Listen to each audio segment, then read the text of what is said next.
Hey, what's up, guys? Long time no see, of course, but I'm gonna try to get back into it again a little bit here, and hopefully keep it a little more short and concise and to the point.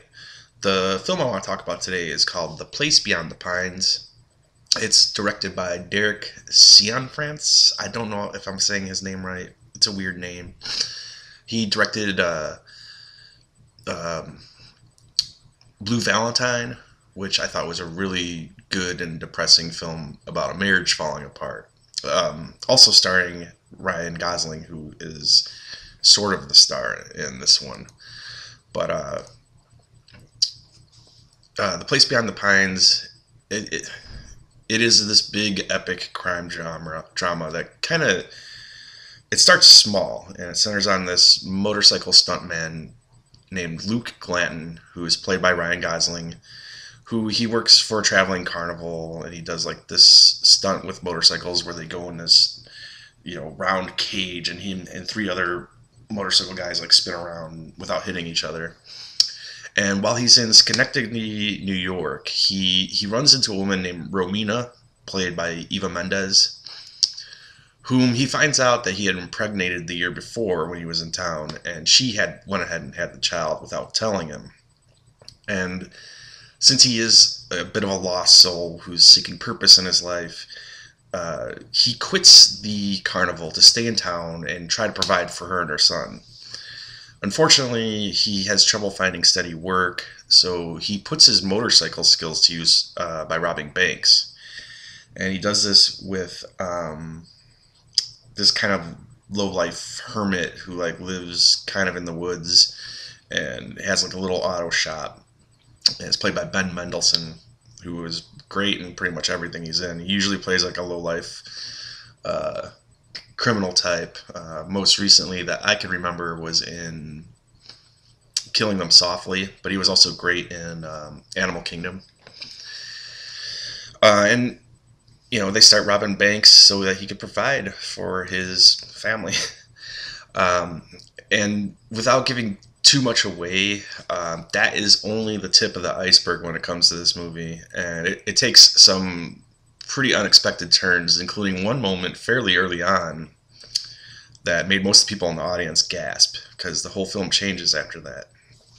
Um, so yeah, I don't want to say too much about the plot because I feel like it would, kind of spoil it a little bit. I should also say that the film is quite long and it's like episodic in nature. And while it strives to be like this big epic crime drama with one overarching story, to many it's gonna feel like almost like three separate films. Uh, and at like 2 hours and 20 minutes, it feels no shorter than 3 hours. It feels really long. It's not to say that it's like bad or tedious for a lot of it. It feels long, and I think that might have to do with the fact that it almost does feel like three different movies instead of one that kind of flows together. Um, and I think that somewhat disjointed narrative might put off some viewers. It also doesn't help that the second and third acts are never quite as good as the very strong first act. And the third act kind of feels pretty contrived and tacked on. But that said, what is there for the most part is pretty damn good. Great direction. The film looks great. And great performances from everyone involved. Gosling, Mendes, they're both spectacular in it, including Bradley Cooper as a local cop whose life becomes intertwined with Luke's in surprising ways. And there are other couple of actors of note that I don't want to mention because I feel like if I say what their roles are, it'll kind of spoil the third act a little bit. And it's just a really good, solid crime drama, despite some of its faults. With just great little moments in it. Like, there's one part where Luke, played by Gosling, he's trying to convince Romina that he wants to feed his son ice cream for his first time. And he goes, "I want him to see his face when I'm feeding him ice cream. I just want to see his reaction." And he's like, And his whole life, every time he eats ice cream, he's gonna see my fucking face. Just like little things like it had a lot of little nice touches. And if you get into it, like just while it does kind of feel disjointed a little bit, it's like each section of it is pretty damn good. It's just like I said, the second and third acts don't quite live up to the first act. But yeah, despite its faults, this is a very ambitious film, and I think it's a must see for fans of crime dramas.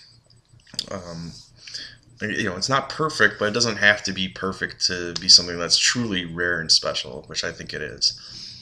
Um, and that's all. I'm gonna try to leave it short, but like I said, definitely highly recommended, especially for people who like crime dramas. And I'm almost tempted to give it 5 stars because it is probably the best film I've seen all year. But due to the fact that mostly the fact that the second and third acts are not quite as good as the first, I'm going to give it 4 out of 5 stars. But definitely one to see if you're into this sort of stuff.